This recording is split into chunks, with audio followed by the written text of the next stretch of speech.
Oke, selamat malam guys, selamat malam sobat semua. Di live stream saya malam hari ini sebelumnya saya ucapkan selamat Natal dan Tahun Baru buat papa, mama, buat orang spesial yang ada di rumah sana, Clay, juga ada Sandi, Mama San dan suaminya, Bapak Riz, Obi, Onatita dan Onavin. Juga buat Kakak Nani bersama Kakak Lis, Glory, juga Egen, dan Roni, Dea, Aldi, juga Asna. Nama-nama yang saya sudah sebut. Juga buat yang ada di Jayapura sana, Yeni, Aldo, dan Eten, juga Amel yang nanti tanggal 1 Januari besok dia akan tiba di Jayapura. Di malam hari ini sebelum kita semua mengakhiri tahun 2024 ini, harapan saya ke depannya semoga kita semua dalam keadaan sehat-sehat saja. Mungkin lewat pengalaman saya, guys, banyak sekali yang saya alami dalam kehidupan saya. Sekali lagi saya mau katakan bahwa ketika pengalaman pahit yang kita alami, ketika kita sudah lalui, jangan pernah kita membenci orang-orang yang menyakiti kita. Karena saya yakin dan percaya bahwa segala sesuatu Tuhan sudah atur ke depannya untuk kita melangkah lebih baik lagi. Mungkin seperti itu.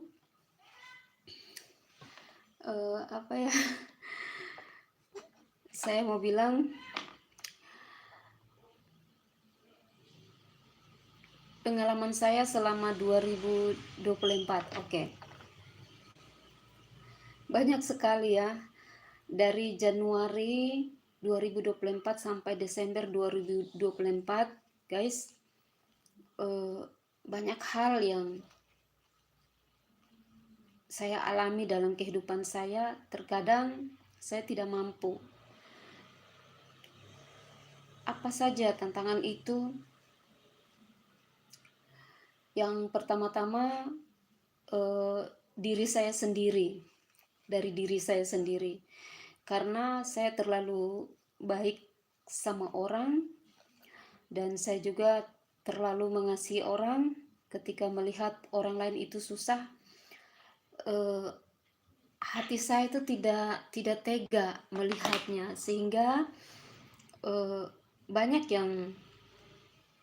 teman-teman saya juga yang saya bantu mereka, tapi apa yang mereka lakukan buat saya adalah kejahatan. Dan pernah saya ada di salah satu komunitas. Yang saya kira di situ kita bersatu, kita anggap keluarga satu sama yang lain ya.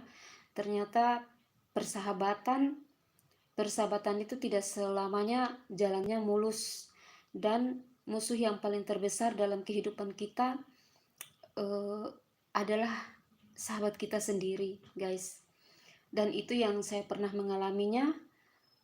Dia menusuk saya juga di belakang. Saya baik sama orangnya, tapi ternyata dia menusuk saya di belakang. Nah, itulah pengalaman saya yang pertama. Terus yang kedua, ini adalah salah satu tantangan buat saya dari anak. Hati seorang ibu, mungkin semua ibu yang ada di dunia ini pasti tahu bagaimana hati seorang ibu terhadap anaknya, apalagi cuma satu-satunya ya. Dan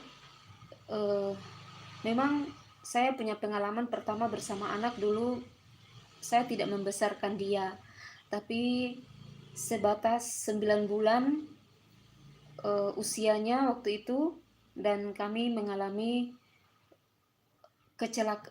musibah, salah satu musibah yang harus kita berpisah atau terpisah, dan perpisahan itu saya tidak pernah inginkan untuk hal itu terjadi. Dan boleh perpisahan itu terjadi, tapi jangan sampai perpisahan itu dengan anak saya.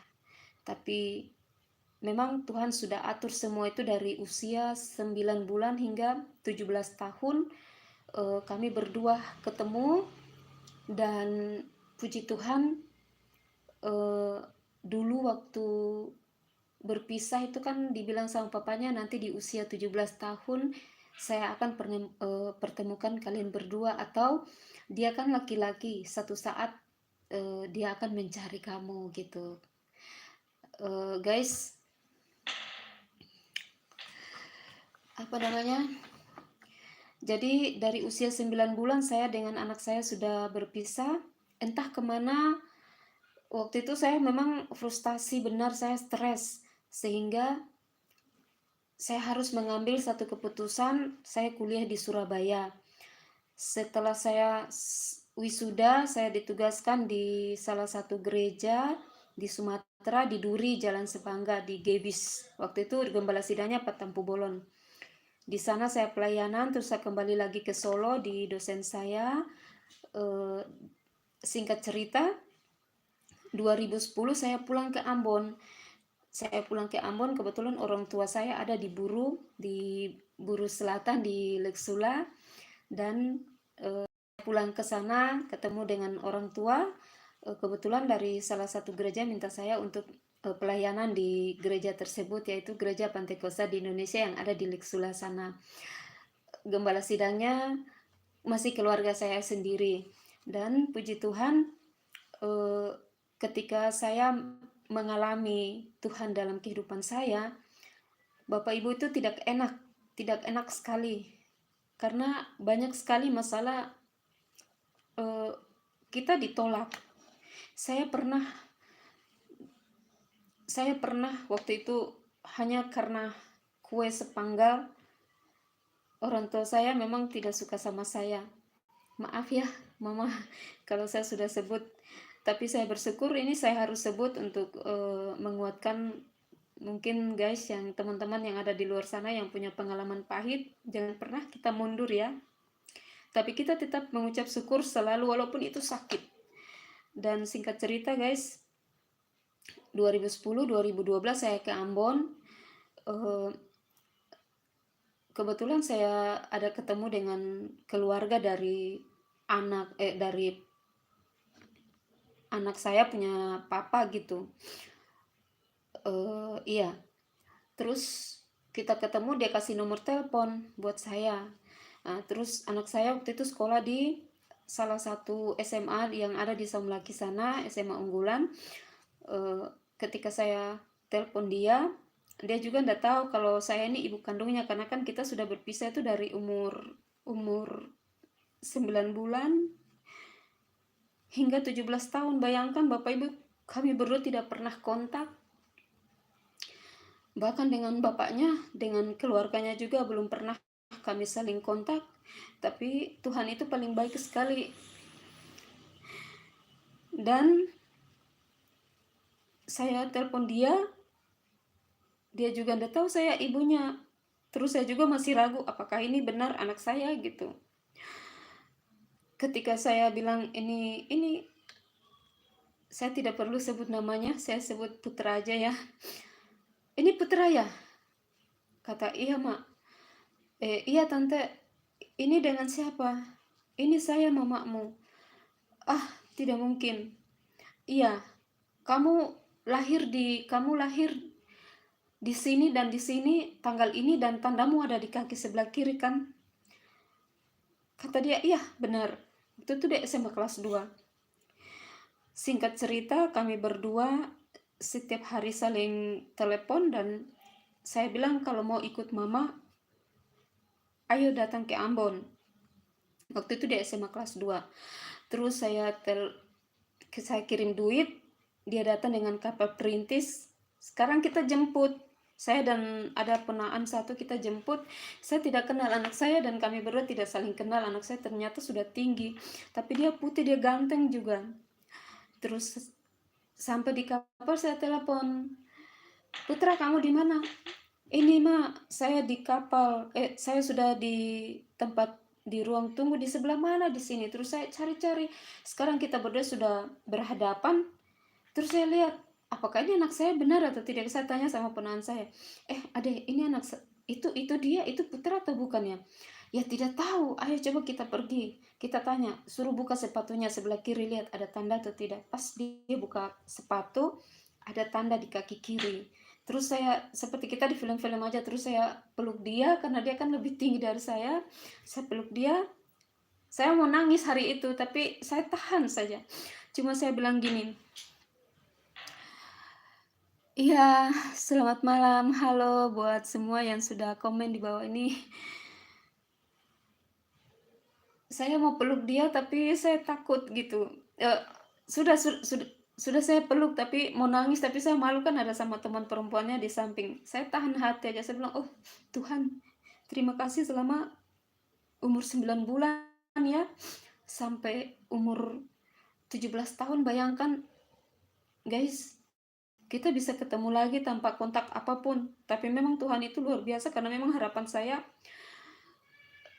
ingin ketemu dengan anak saya dan selalu saya buat di dalam doa. Sudah kita ketemu dan dia tinggal sama-sama dengan saya. Eh, apa namanya, dari keluarganya juga dan keluarga saya, kami biasa-biasa saja, seperti ya namanya juga anak, sudah jadi jembatan buat kita dua marga. Sehingga hubungan kami sampai sekarang ini, detik ini juga mereka sayang banget sama saya. Jadi anak saya waktu itu setelah dia tamat sekolah, eh, saya menikah saya menikah saya menikah dengan orang, ya, orang Papua. Suami saya orang Papua. Suami saya sebenarnya dia sayang sama saya. Orang tuanya juga, bahkan keluarganya juga, kalau mereka tidak setuju sama saya, tidak mungkin mereka minta saya untuk ke Sorong. Jadi suami saya salah satu anggota Brimob yang 2019 dia PAM di Manokwari. Nah, di situ dia buat salah satu kesalahan, dia selingkuh. Dia selingkuh. Jadi dia datang, dia minta cerai. Terus saya bilang gini, "Loh, belum juga taruh barang-barang kok sudah minta cerai, ini ada apa?" gitu. Tapi namanya kita istri itu kan, kita apa namanya, kita bisa merasakan apa yang pasangan kita lakukan, istri maupun suami, ketika kita setia dalam rumah tangga, pasti kita bisa merasakan eh, ada gesekan gitu. Jadi singkat cerita guys, saya waktu itu dengan anak kita sudah putus hubungan ya, tidak ada apa-apa, karena memang saya punya eh, masalah waktu itu dengan suami. Yang suami buat itu luar biasa sakitnya. Saya malu, dia sengaja mempermalukan saya di media, di FB, maupun di jalan-jalan, di keluarga, bahkan di teman-teman saya, dia sengaja mempermalukan saya di situ. Sehingga eh, aduh, saya ingat dia memang jahat guys. Selama kami hidup berumah tangga, saya sering dipukul, diinjak, sampai sering keluar apa, busa. Saya mengalami cedera, dia tikam saya di sini. Waktu itu ada di salah satu polsek yang ada di dalam kota Ambon. Dia tikam saya di sini guys. Anggota di dalam polsek tersebut bawa saya ke rumah sakit. Sampai di sana dari pihak rumah sakit maupun polsek juga sudah telepon komandannya datang. Waktu itu malah saya dipukul, sementara dokter ada periksa luka saya di kepala, saya dipukul gitu. Bahkan dia juga nyuruh orang-orang untuk menghajar saya di dalam rumah sakit. Karena waktu itu saya tidak berdaya, saya tidak tahu apa yang mereka lakukan, saya tidak tahu lagi. Jadi dalam kehidupan saya selama ini guys, banyak sekali tantangan-tantangan yang saya hadapi, saya alami dalam kehidupan saya, sehingga saya lapor dia karena memang sudah ketangkap dia selingkuh, kekerasan dalam rumah tangga, dia lari dinas, penipuan dalam pernikahan, ada 4 kasus. Waktu itu Kapolda lama yang sudah berangkat ke Manado, sebenarnya dia sudah dipecat, tapi karena pergantian Kapolda dia diloloskan. Nah guys, bagaimana kita sebagai wanita atau istri ya, ketika kita setia dengan pasangan kita, tapi kita sudah jatuh, ditindis tangga, sakit, malah lebih sakit lagi ketika tembok-tembok itu runtuh tindis kita, kan sakit, nangis, mau teriak pada siapa, mau ngeluh sama orang tua, itu bukan pilihan orang tua tapi pilihan kita sendiri.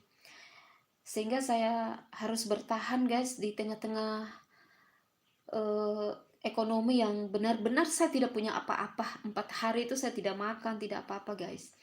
Dan ada salah satu gereja, di situ ada ibu pendeta juga baik sekali sayang sama saya. Terus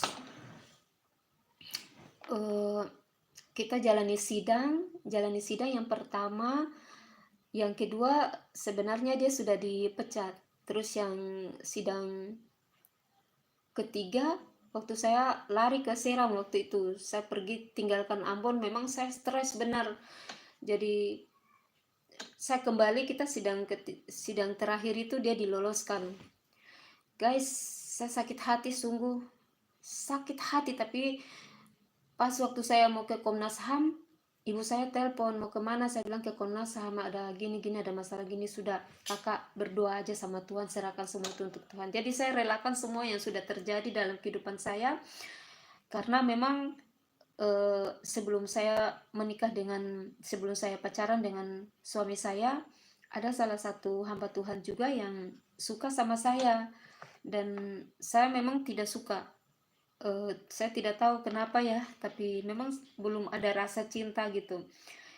Tapi kami sempat hubungan, maksudnya pacaran selama beberapa hari. Terus saya pulang ke Ambon sebelum saya menikah dengan suami. Pendeta itu dia bilang sama saya gini, saya tidak akan pernah rela kamu menikah dengan lelaki itu dan tidak akan pernah kamu bahagia dalam kehidupan kamu.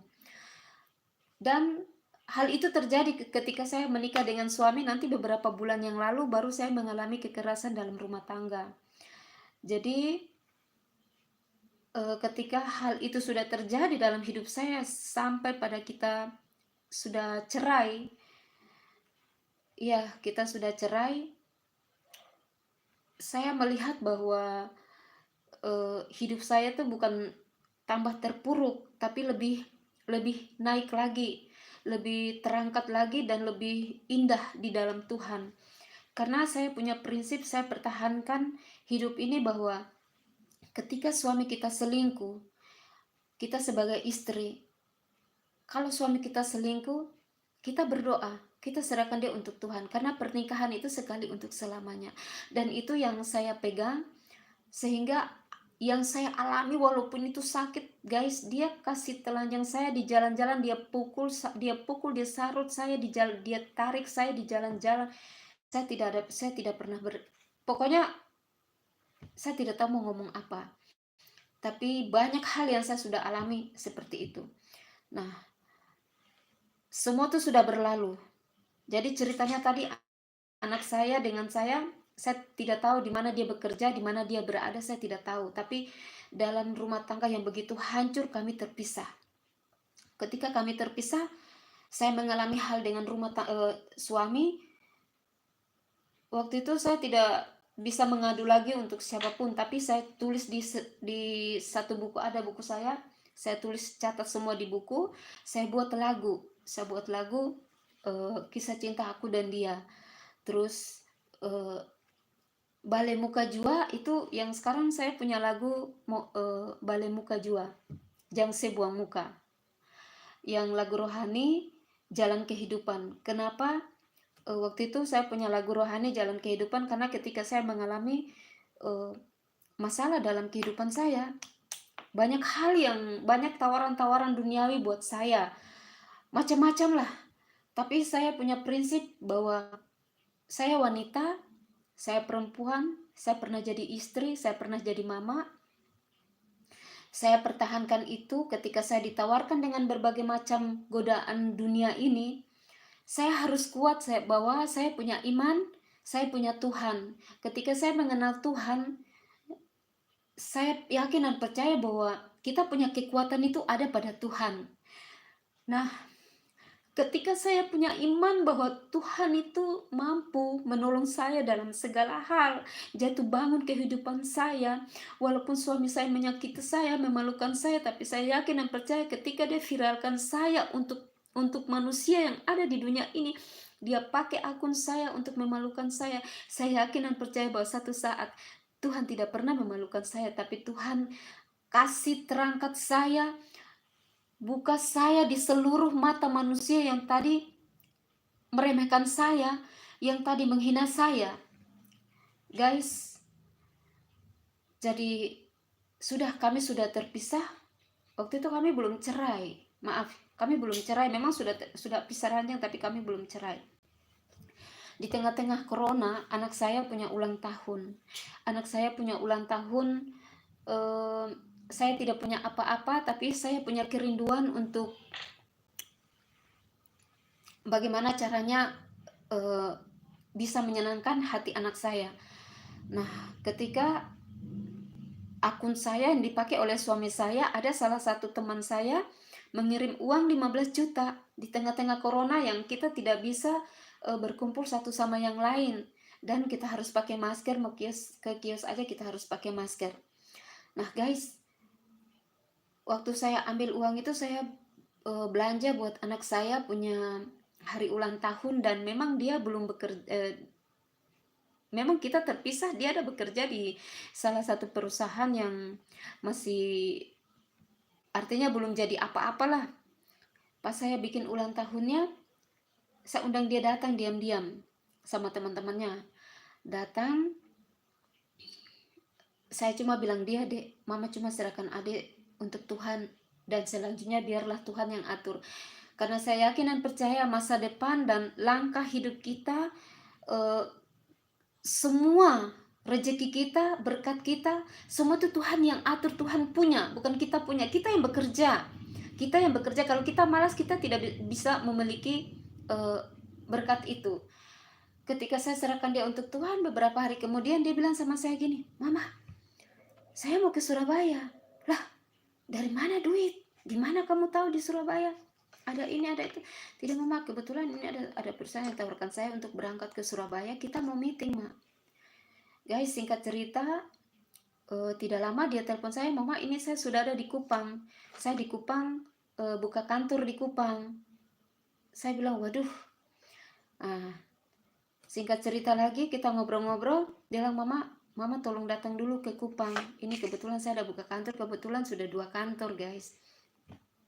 Jadi ketika masalah yang selama ini saya hadapi, saya alami dalam kehidupan rumah tangga saya, ketika saya sabar, saya berdoa, saya cuma bersyukur untuk Tuhan. Nah, inilah hasil-hasilnya, yang doa, harapan yang Tuhan kasih untuk saya lewat apa yang saya sedang alami. Kesabaran saya Tuhan ukur dengan kesetiaan.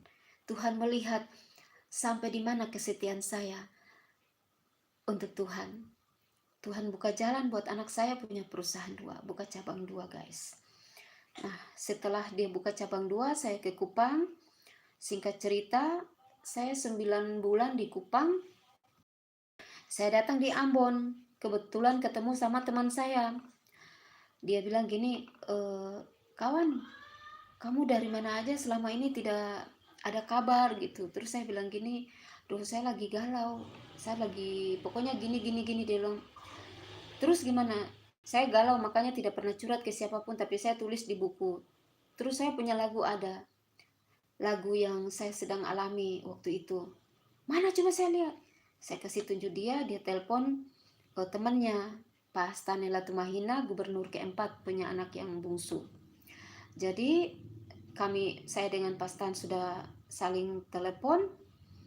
Pak Stan bilang gini, iya ibu kalau gitu besok bisa ketemu ya, hari Senin nanti kita ke Ambon City Music. Terus saya bilang, oh iya Pak. Jadi kita sudah ketemu, beliau bawa saya ke Paroni Lopis di Amo. Nah, kami ke kantor Amo. Di sanalah saya dipertemukan dengan Paroni dan banyak hal yang kita sudah ngomong. Kebetulan saya punya catatan-catatan di buku dengan lagu yang tadi ada di buku itu. Kata beliau, Ibu Ona, belum dulu. Waktu itu saya rekaman, lagu saya keluar.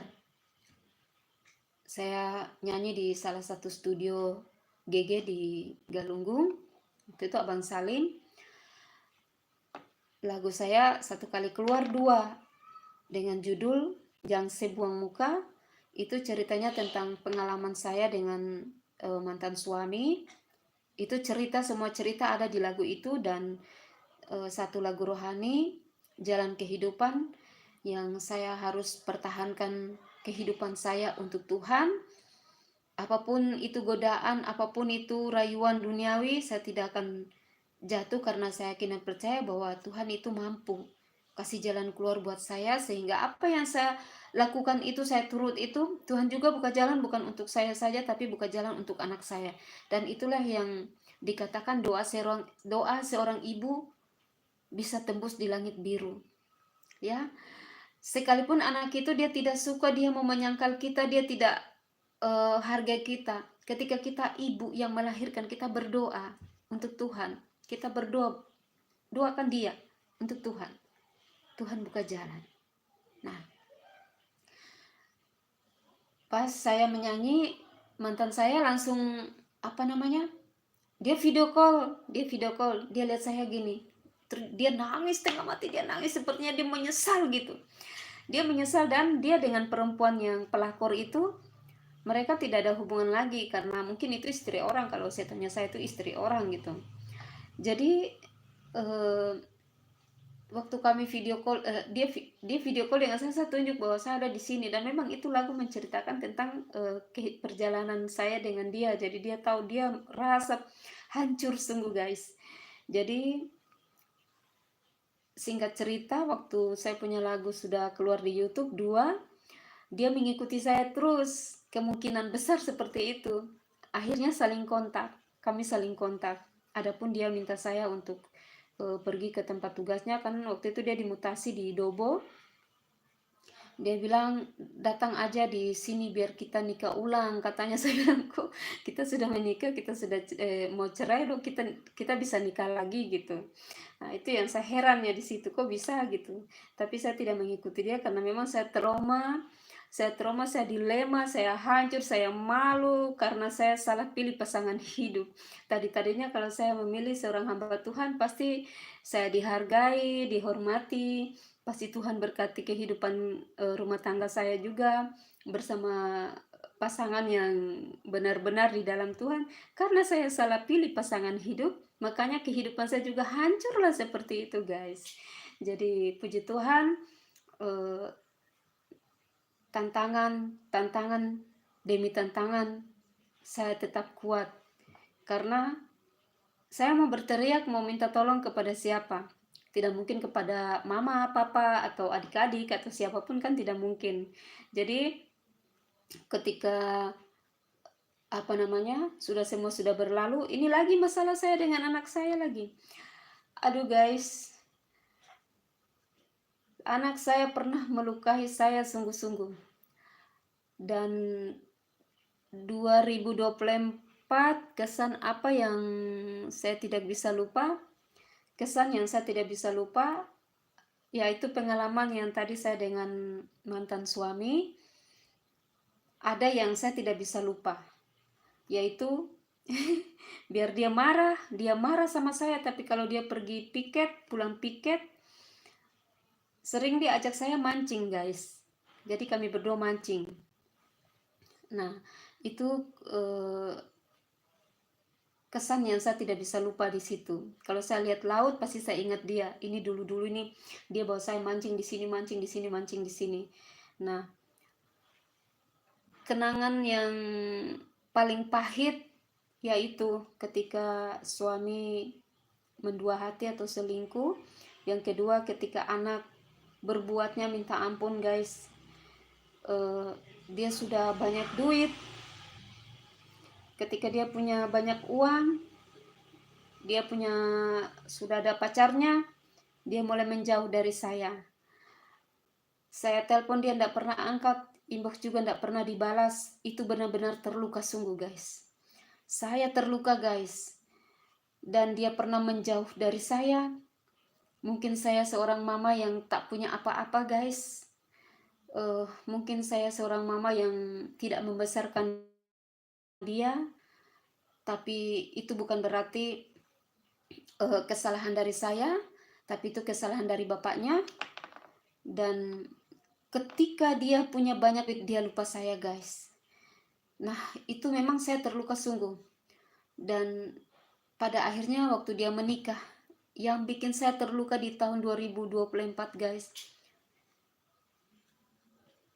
waktu anak saya menikah, kami sama-sama tinggal di Ambon. Dia tidak mengundang saya dan dia tidak beritahui saya. Tapi saya tahu dari tetangganya bahwa mereka sudah menikah dan acara waktu itu. Guys, di meja makan saya menangis. Saya bilang, "Adek, kalau mama tidak pernah melahirkan adek, atau kalau mama tidak pernah menyusui adek, iya, tidak apa-apa. Tapi kalau mama pernah melahirkan kamu dan mama pernah menyusui kamu walaupun itu cuma 9 bulan, tapi mama tetap mama. Mama adalah mama. Kamu boleh menyakiti bapak, tapi kamu tidak bisa menyakiti mama." Di meja makan saya menangis guys. Sampai pada perut saya seperti usus saya itu bergerak guys. Waktu saya menangis, saya ingat dia. Saya bilang, "Tuhan, pacaran dengan bapaknya sudah setengah mati. Bukan suka sama suka. Mengandung juga sudah setengah mati. Saya disumpah dari keluarga saya. Melahirkan juga sudah setengah mati. Sampai pada perpisahan, sampai pada ketemu ada baik-baik. Dan ketika dia punya banyak duit, dia sudah punya perusahaan, dia bisa menjauh dari saya. Saya tidak pernah minta banyak, yang penting saya tanya, Ade bikin apa? Asal dia balas saja, itu hati saya sudah senang.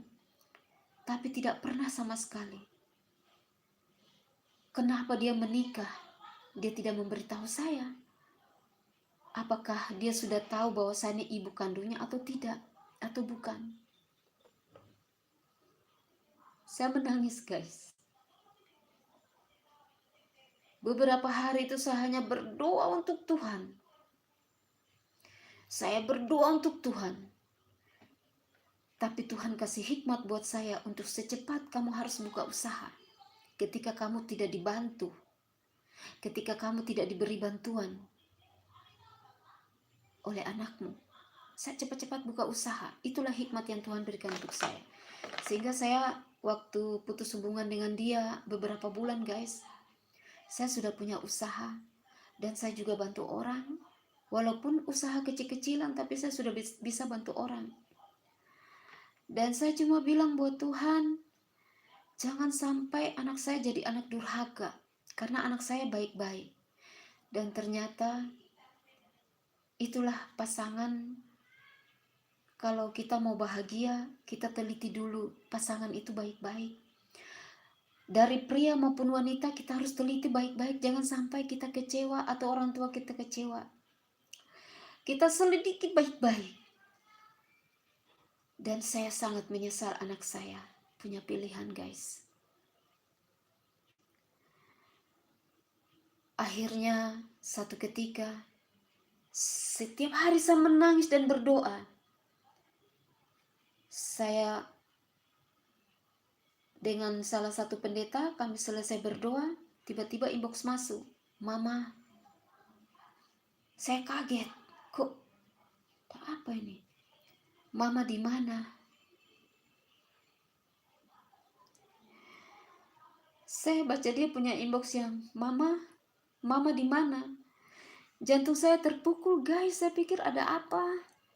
Anak saya kan sudah sukses, banyak uang, ada karyawannya, ada beberapa cabang kantornya. Saya tidak punya apa-apa, cuma dengan kios yang kecil yang saya hidup dari situ. Kok tiba-tiba dia tanya, Mama ada di mana? Tapi saya sudah lihat, anak saya akan susah. Tapi saya bilang sama Tuhan, jangan sampai hal itu terjadi. Tuhan nyatakan itu dalam doa saya. Saya bilang, Tuhan, jangan sampai hal itu terjadi. Saya tetap mengasihi anak saya, mengampuni anak saya, menyayangi anak saya. Namanya juga ibu. Apapun itu kesalahan, tidak tega dibiarkan seperti itu. Dan anak saya mengalami jatuh bangun. Bukan bangun lagi, tapi jatuh. Perusahaannya, keuangannya menurun. Tidak ada karyawan. Dan tidak ada apa-apa. Sekali lagi saya mau bilang, yang belum menikah, guys, carilah pasangan yang baik. Carilah pasangan yang takut Tuhan. Carilah pasangan yang ada di dalam gereja. Biar setiap saat, detik, dan menit, dan hari dia mengajakmu berdoa dan pergi beribadah. Tapi kalau kalian mencari pasangan yang ada di mall, di pinggir jalan, maupun di mana saja yang bukan yang tidak pernah orang Kristen tapi tidak mau ke gereja, malas-malas dan segala macam, jangan menyesal kalau kalian ambil keputusan untuk menikah. Karena yang dia cinta hanya duitmu, hanya hartamu, hanya uangmu, hanya apa yang kamu miliki. Itu yang dia cinta. Kalau itu yang dia cinta, habisnya semua itu, hilanglah cintanya. Karena itu saya mau bilang ya, carilah pasangan yang baik. Saya sudah pengalaman, dan ketika anak saya datang kepada saya cuma bilang sama dia, Adek, doa mama itu tembus langit biru. Biar awan hitam tutup langit tidak kelihatan, tapi ketika setetes air mata mama, dia sudah bisa membasahi bumi yang ada pijak ini. Saya bilang buat dia gitu. Jangan kau bangga dengan apa yang kau miliki, yang kau rasa itu pas dan bahagia dan indah di matamu. Tapi satu saat ketika kau tidak senang, kau tidak suka, kau menjauhi dari mamamu yang melahirkanmu, yang berdoa untuk kamu punya masa depan dan hidup yang kamu sudah nikmati. Ketika kamu nikmati dan kamu melupai mamamu, maka selesailah semuanya, diambil oleh Tuhan, karena itulah doa mamamu. Seorang bapak punya hati bisa diukur ketika dia mendapat wanita lain. Tapi seorang hati ibu tidak bisa diukur walaupun dia mendapat pria lain dalam hidupnya. Anak tetap anak. Seburuk, sejelek, sejahat, seberapa banyak dosa anak itu, tapi mama tetap hati mama. Mungkin ibu-ibu yang ada di kota Ambon, di seluruh dunia nih, mungkin mengalami hal yang saya pernah mengalami dan mungkin beda ceritanya. Anak saya datang itu dia sudah tidak punya apa-apa. Itulah pengalaman yang saya tidak bisa lupa dalam kehidupan saya di tahun 2024 ini, guys. Waktu dia datang saya banyak duit, guys. Saya punya usaha, saya bantu orang. Saya hidup di dalam doa, di dalam Tuhan. Saya tetap berdoa dan berdoa. Dan bukan itu saja, guys. Saya memang saya tidak punya rumah. Saya tidak punya apa-apa, jadi mungkin anak saya dia tidak suka. Mungkin dia malu memiliki ibu yang tidak punya apa-apa. Tapi saya tidak pernah malu kalau anak saya juga tidak punya apa-apa, atau anak saya cacat pun saya tidak pernah malu, karena saya sudah melahirkan dia di dunia ini. Jadi saya terima dia apa adanya. Guys, anak saya datang ketika dia tidak punya apa-apa, tapi saya punya banyak uang dan punya banyak makanan. Itulah pengalaman di 2024 dari Januari hingga Desember. Dan puji Tuhan, eh, ada lagi pengalaman pahit yang saya pernah alami dalam pelayanan, guys. Dan ini saya mau ingatkan buat hamba Tuhan di mana saja berada, bahwa kita melayani pekerjaan Tuhan itu bukan saja kita di atas mimbar atau di belakang mimbar, tapi kita melayani pekerjaan Tuhan dan mengalami Tuhan dalam kehidupan kita ketika kita ada di lapangan. Dan saya juga pernah melayani satu ibu yang sakit 4 bulan, tapi cuma sebulan kali ya. Ya, kalau tidak salah itu sebulan dia minta tolong untuk melayani dia. Guys, maaf kata saya tidak perlu sebut namanya, tapi orangnya saya juga tidak mau sebut. Saya masak, saya kasih mandi dia, buang air besar juga saya harus pegang tanpa alas tangan, tanpa pakai handuk tangan, kincing, pokoknya buang air kecil, buang air besar, saya urus, makan minum saya urus, kasih makan, semuanya saya urus. 1 bulan lebih. Dan itu pun terakhir itu dia bilang, dia menuduh saya kurang bagus gitu. Entah kenapa, tapi dia telepon buat iparnya bahwa bilang saya jangan datang lagi di dia. Dalam hati saya, saudara juga bukan, kenalan juga bukan, teman juga bukan. Kebetulan saya kos di kakak iparnya aja. Jadi kakak iparnya minta tolong untuk lihat adik iparnya yang sakit gitu. Setelah itu, yang kakak ipar yang tadi saya bilang ini kan saya kos di rumahnya juga. Saya kos di rumahnya kurang lebih 4 tahun saya kos di rumahnya. Guys, banyak hal yang saya lakukan di situ karena saya pikir kita di dalam Tuhan. Kebetulan bapak juga yang bapak kos itu kan dia punya dia kan di gereja sidang juga, yang biasanya setiap hari Kamis itu kami adakan ibadah keluarga sama-sama. Terus waktu saya punya masalah-masalah juga dari gereja tersebut juga pernah berdoa buat saya. Jadi ketika saya melayani, singkat cerita selama ini saya masak, kadang-kadang saya nyuci, saya beres-beres dalam rumahnya, sudah anggap keluarga karena beliau juga sudah angkat saya sebagai anaknya yang tua. Ya saya hargai itu, saya bersyukur ya, puji Tuhan lah. Susah sekali ya ada orang lain yang anggap kita sebagai keluarga gitu. Apalagi diangkat menjadi anak yang tua. Jadi kami sudah 4 orang, anaknya yang 4. Guys, saya dalam pikiran saya selama ini memang tidak ada hal-hal yang aneh-aneh, tidak ada pikiran atau perasaan yang aneh, itu tidak ada, karena saya pikir beliau juga orang tua, apalagi istrinya sudah meninggal. Memang beliau pernah punya hati juga ya sama saya, pernah ungkapkan perasaannya buat saya, tapi kan saya tidak mau. Saya tanya buat mama saya, tapi mama saya bilang, ih jangan, nanti kamu sengsara, karena beliau itu kan ada sakit stroke gitu. Dan saya juga tidak mungkin mau, karena saya pikir gini, orang menikah itu kan untuk bahagia, bukan ngurus orang sakit, sengsara kita kan, double-double.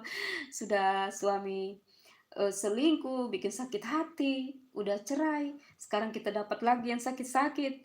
Ya, saya juga tidak mau. Tapi selama saya tinggal di situ kurang lebih 4 tahun, saya sering masak, setiap hari lah masak buat beliau, terus nyuci nyuci nyuci piring, nyuci pakaiannya, menyimpan-nyimpan dalam rumah dan sebagainya. Saya belanja-belanja juga, dikasih uang belanja, minta bantu untuk saya masak, ya saya masak. Saya pikir ini sebuah pelayanan yang Tuhan berikan untuk saya, sehingga saya lakukan itu dengan tulus hati.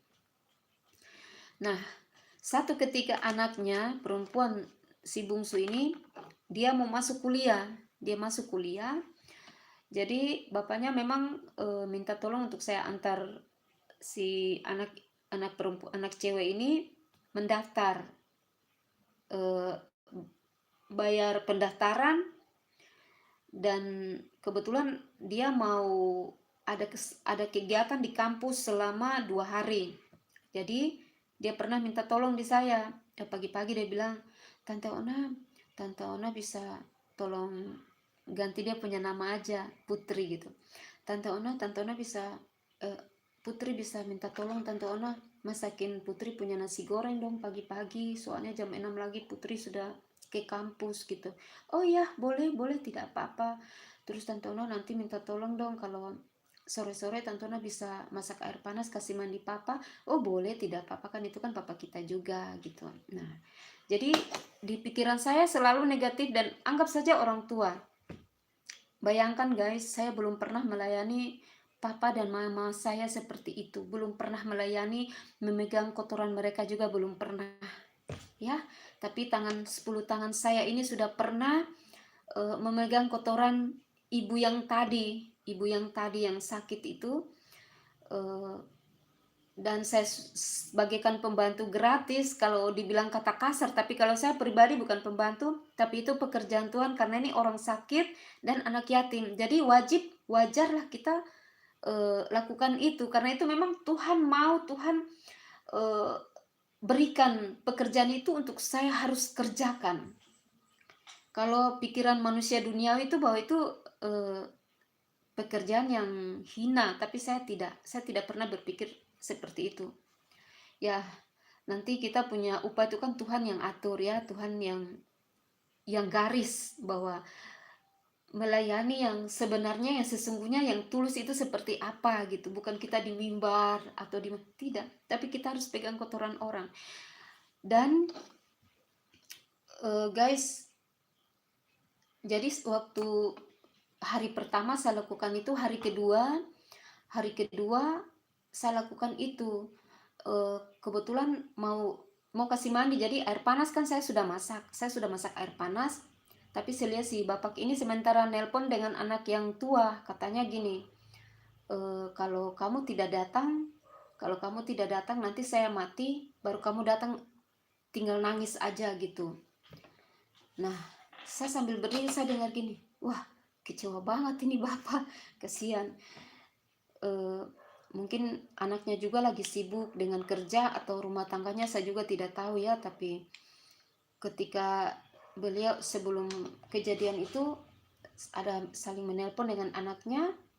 Setelah itu saya bilang, Pak Guru, air panas sudah siap, silakan masuk di kamar mandi, mungkin apa yang mau dibersihkan, ayo silakan. Kalau sudah selesai nanti panggil saya, kebetulan saya naik di atas gitu kan, tingkat rumahnya. Jadi saya pergi, beliau sudah ke kamar mandi. Saya tanya lagi, Pak Guru sudah siap? Oh sudah kakak gitu. Nah, saya turun. Jadi biasa kalau kasih mandi itu kan pakai celana pendek, terus saya siram air, saya gosok-gosok dengan sabun, sudah selesai. Nah, selesai mandi kan handuknya ada gantung di dinding, di apa namanya, di pintu. Saya balik lagi, beliau sudah berdiri di depan pintu kamar mandi, kebetulan di bawah itu lagi basah.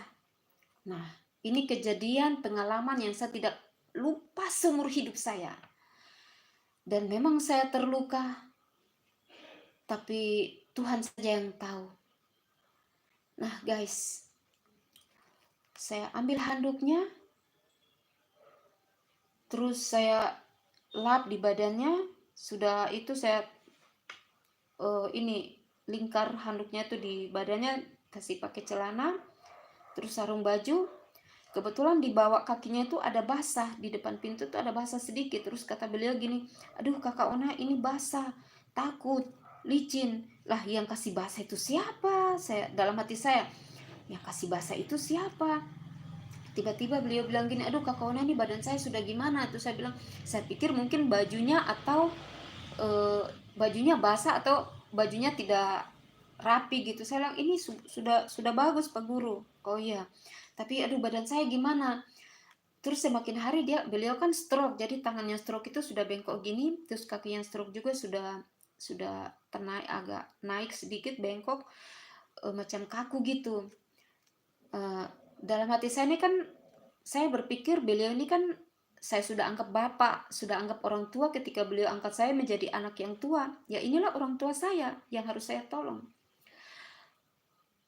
Pas kejadian itu memang beliau tidak bisa apa-apa lagi. Saya bilang, kalau gitu Pak Guru saya gendong ya. Tapi saat saya pegang tangannya tuh guys, berat banget. Badannya memang sudah kaku, sudah berat sekali. Nah, tapi saya berpikir mungkin dia takut karena memang apakah orang stroke itu ketika dia mengalami ketakutan badannya kaku atau bagaimana, saya tidak mengerti guys. Jadi saya mau gendong tapi beliau bilang tidak usah Kak Ona, tidak usah, angkat saya aja pelan, pegang tangan saya ini pelan-pelan bawa ke tempat tidur. Saya sudah bawa tempat tidur, saya bilang gini, kalau gitu saya taruh tempat tidur, Pak Guru tempat tidur aja, jangan Kona bawa saya di tempat duduk di luar. Biasa dia punya tempat duduk di luar. Jadi beliau pegang-pegang terus di kursi, di tempat tidur pelan-pelan, tapi sudah keras sekali. Saya bilang sini saya gendong, tapi beliau tidak mau. Sampai di pintu mau keluar, karena saya lihat beliaunya sudah bongkok, tidak lurus lagi. Saya berdiri, saya bilang, aduh, memang saya capek, tapi sepi waktu itu. Saya bilang, kalau gitu Pak Guru, saya kuda ya. Iya Kak Kona.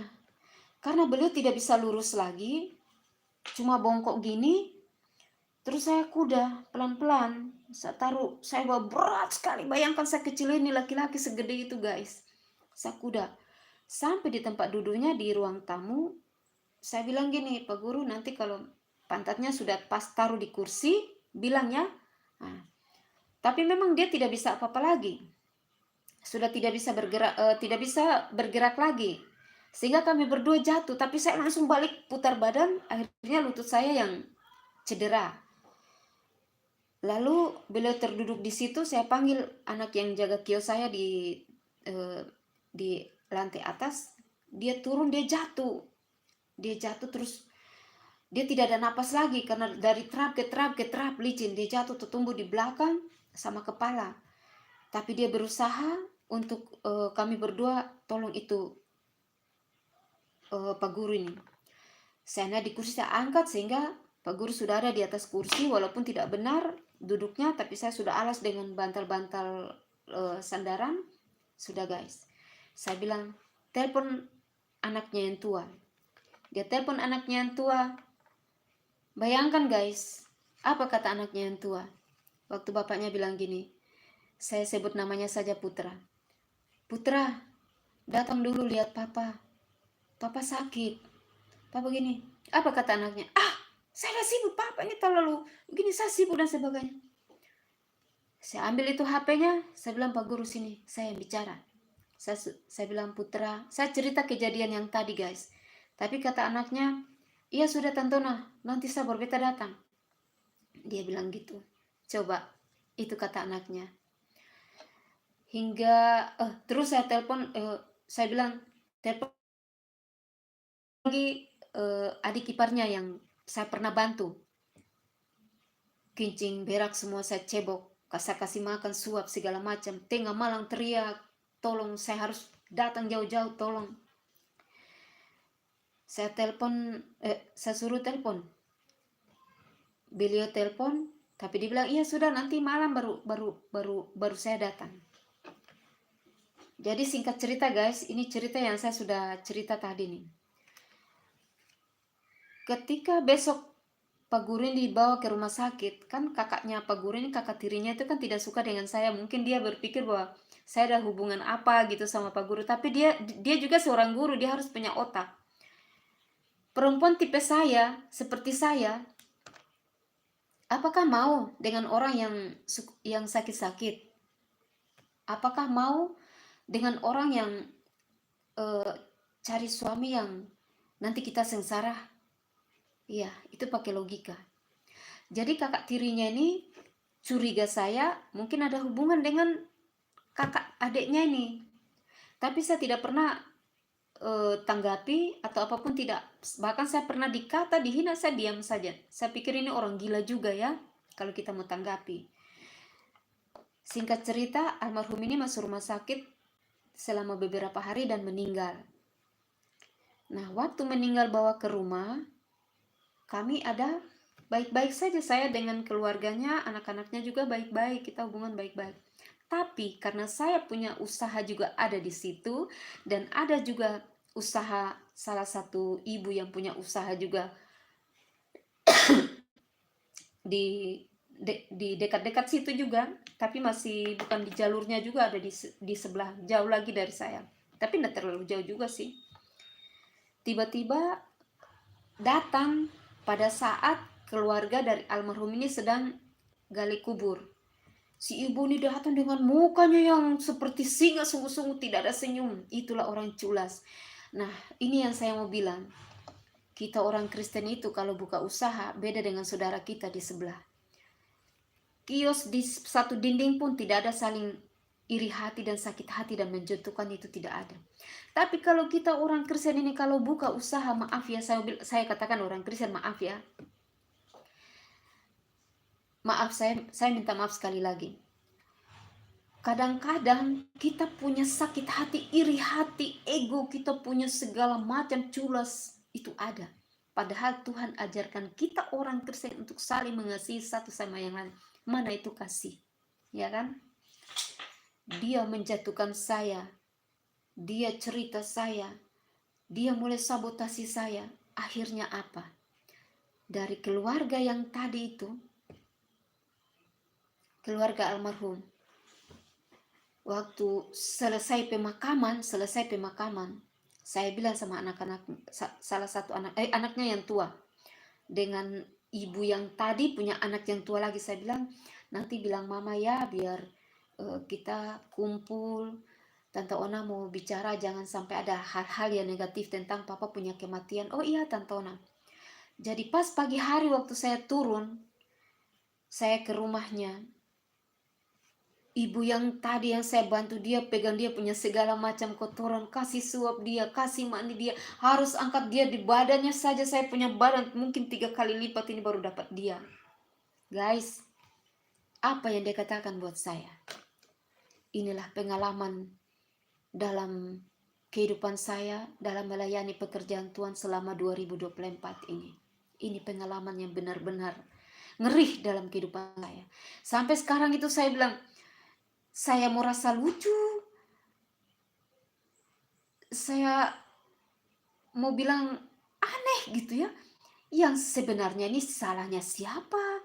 Yang harusnya mereka tuh harus berterima kasih buat saya. Tapi apa yang mereka lakukan buat saya ketika saya turun di bawah untuk menjelaskan kejadian ini? Kebetulan ada keluarganya. Saya bilang, saya sebut saja Tante Putri. Tante Putri, sebelum itu saya minta maaf ya. Sebenarnya saya mau cerita biar jangan ada saling curiga gitu, karena memang saya sudah dengar sih bahwa mereka curiga saya dengan almarhum. Nah, tapi saya diam saja karena saya berpikir bahwa mereka ini punya otak atau tidak ya. Mungkin bapak mereka itu tidak cacat kah? Mungkin tidak punya anak kah? Mungkin ada baik-baik saja kah? Otak saja sudah sakit-sakit, ya. Kadang-kadang kita ngomong aja tidak nyambung. Bagaimana saya mau menikah dengan dia, menjadikan suami, guys? Selesai saya bicara, ibu ini, dia bilang buat saya gini. Dia dengan ada saudaranya yang satu, dia bilang gini, supaya kamu tahu sebenarnya kita mau naik pukul kau di atas. Dan kita mau lapor kau di polisi. Saya bilang, oh ya, saya minta maaf. Saya bilang gitu. Terus yang saudaranya satu lagi, dia teriak besar-besar, Kak, saya tahu kamu selingkuh dengan saudara kita. Saya bilang, oh iya kak. Saya cuma gitu, oh ya. Kau perempuan tidak baik. Kau selingkuh dengan saudara kita. Kau yang buat saudara kita sampai meninggal. Kau selingkuh di dalam kamar mandi kan dengan saudara kita. Saya cuma tersenyum. Dalam hati saya, dua orang ini mungkin sudah pengalaman ya, selingkuh dengan suami orang kali. Mungkin sudah pengalaman selingkuh dengan orang sakit. Mungkin sudah pengalaman apa yang ada di pikiran mereka itu. Itulah mereka pikir apa yang mereka pernah buat itu sama seperti saya buat. Yang saya berpikir serius. Jadi saya tidak membalas kata dengan kata, cuma dalam hati saya tadi kita aman-aman saja. Selama almarhum Saki beberapa tahun, apakah kalian datang? Kalian saja tidak pernah datang. Kalian datang pun datang untuk apa? Coba datang bawa makanan ke, bawa uang ke, mungkin beres-beres, nyuci piring, nyuci pakaian, ngasih obat atau dan sebagainya, kan tidak ada. Datang cuma lihat pulang, datang cuma lihat pulang. Itu pun kapan datangnya? Sekarang sudah almarhum sudah tidak ada. Karena almarhum juga kan seorang guru, pasti kan punya nanti pensiun ya, yang diurus nanti. Mungkin karena ini jadi mereka datang mau, aduh. Jadi dalam hati saya tuh kasihan banget ini orang-orang yang sakit rohani kayak gini, yang otaknya memang benar-benar kerasukan betul.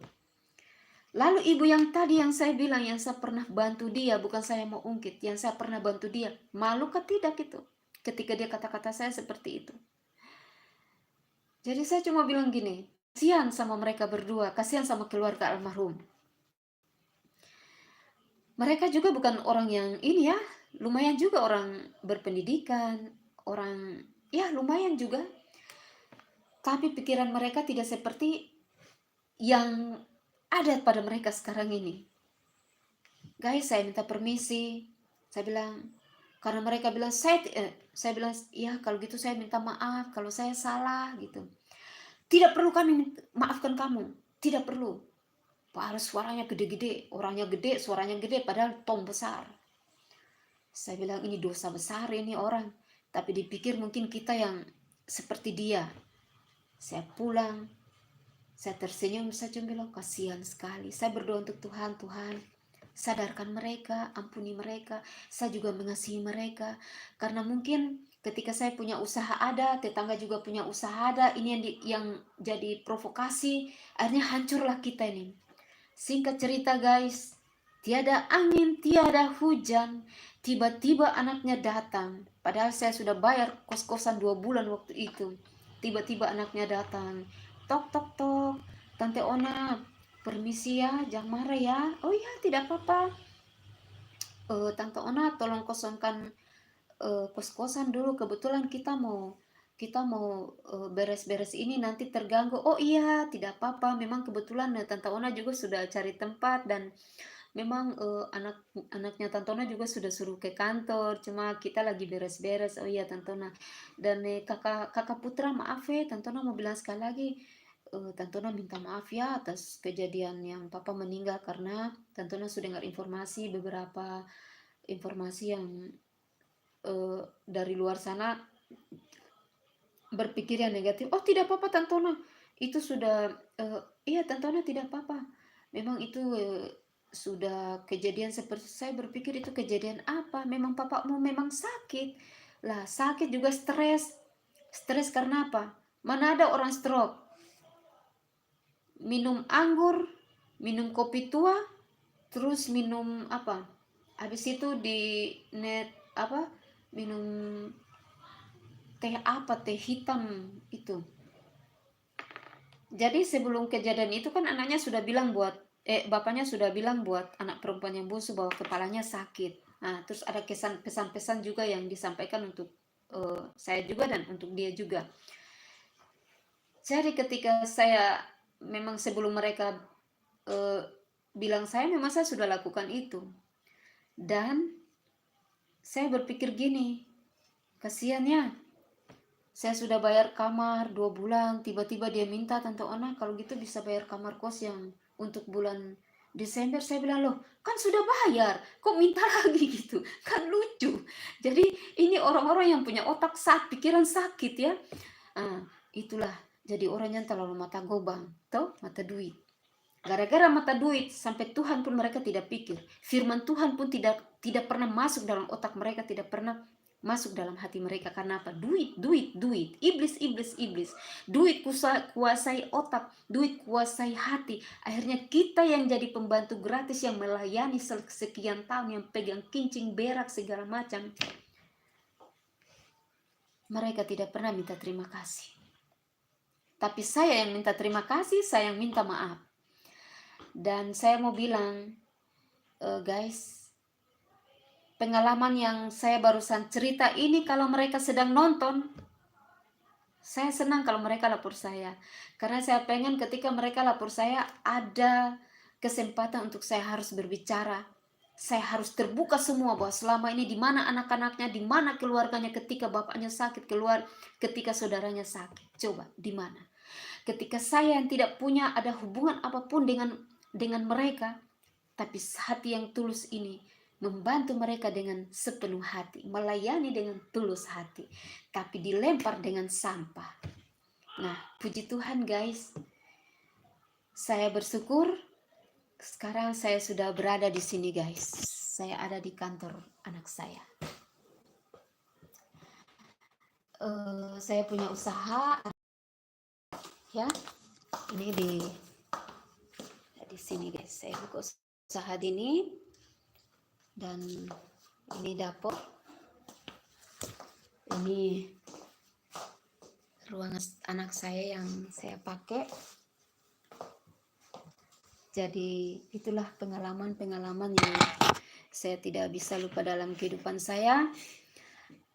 Dan hari ini tanggal 31 Desember 2024 guys, saya mau mengucapkan selamat Hari Natal tanggal 25 Desember 2024. Segala sesuatu yang kita sudah alami, yang kita sudah jalani, kita buang jauh-jauh, kita tutup buku. Mana itu buku? Ini kalender. Ya, kita tutup.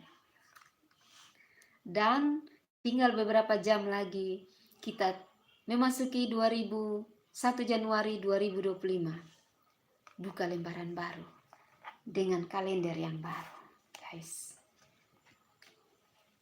Ya, kita buka lembaran baru dengan kalender yang baru. Kita menghitung hari-hari, kita menghitung musim-musim kita dari Januari sampai Desember 2025 nanti.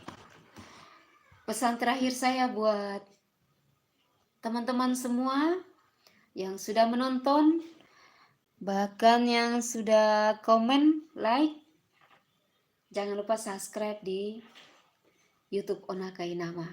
Komen yang banyak-banyak. Jadilah wanita yang kuat, jadilah bapak, jadilah mama, jadilah istri, jadilah kakak, jadilah Tuhan di dunia ini untuk anak-anakmu ketika engkau ditinggal pergi untuk selamanya, maupun engkau ditinggal pergi karena dunia. Tetap bersyukur karena Tuhan itu baik. Akhirilah 2024 ini dengan ucapan syukur. Jangan ada dendam, jangan ada sakit hati. Karena ketika kau dendam, kau sakit hati, ibaratkan kau menyimpan sampah di dalam hati. Akhirnya bertumbuhlah sampah itu dan berakar, maka hidupmu tidak akan pernah tenang dan bahagia. Dan kau tidak akan pernah menikmati hidup ini. Karena apa? Sampah berakar di dalam hatimu. Carilah pasangan hidupmu yang benar-benar di dalam Tuhan, agar ke depan kau akan bahagia bersama-sama dengan dia. Yang bisa memisahkan kalian berdua adalah maut. Tapi kalau cari pasangan hidup yang hanya sementara, yang kau melihat dengan mata jasmanimu, tidak akan pernah umur rumah tanggamu. Oke guys, di tahun 2025 saya ucapkan selamat Natal dan Tahun Baru buat kita semua, buat keluargaku, buat orang tuaku, anak cucu, semuanya sahabat yang ada di mana saja berada. Selamat Tahun Baru. Tuhan berkati kita semua. Shalom. Terima kasih.